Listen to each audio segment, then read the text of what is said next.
This makes no sense. Gabriel, can I help you with something? Sorry, I'm just trying to help my kids with their homework, and none of this makes any sense. It doesn't add up. Yeah, I see you're trying to do Gabe Jr.'s homework. Dan, he's a baby. I'm not an idiot. This is my oldest son's homework, and the math just doesn't make any sense. Okay, well look, I was good at math growing up. Maybe I can help you out. Dan, it's history homework, so I don't think so. But I've been running the numbers for hours, and I just don't know how they came up with 1812. Okay, it's because the war took place in the year 1812. That was a year? Mm-hmm.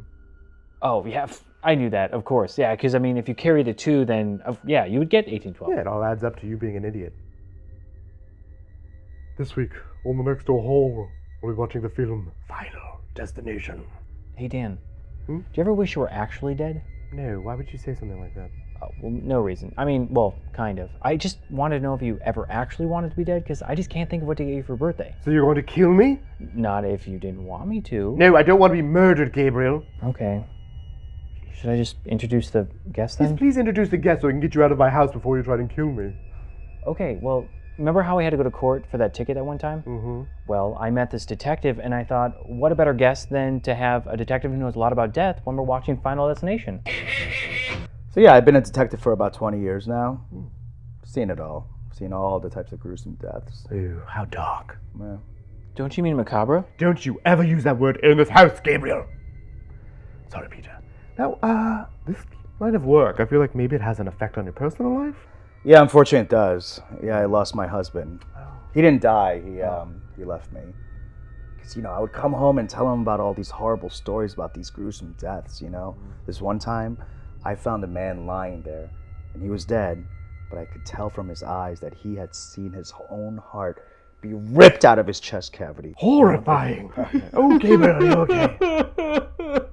Oh, no, Peter, I'm sorry. You've upset Gabriel, and he just needs his wub-wub to help him calm down.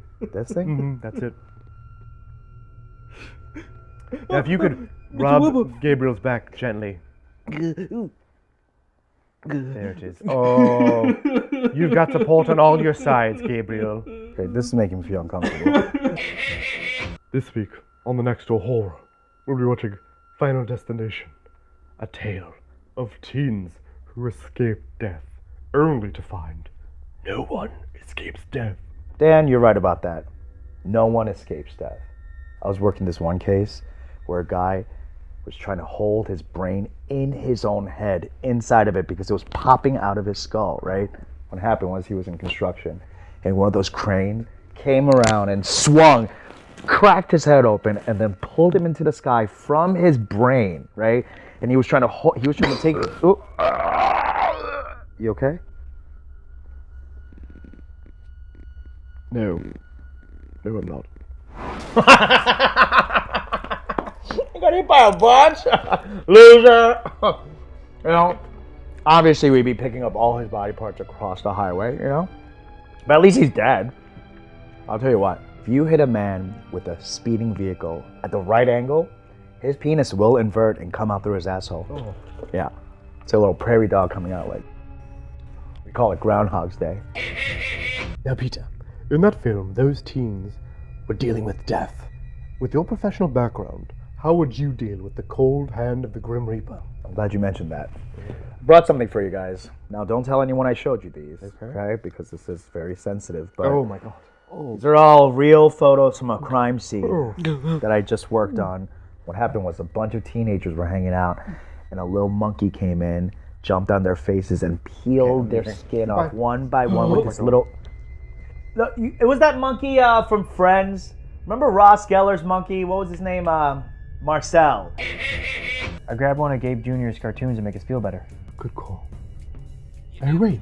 Does this have a monkey in it? Does Curious George have a monkey in it?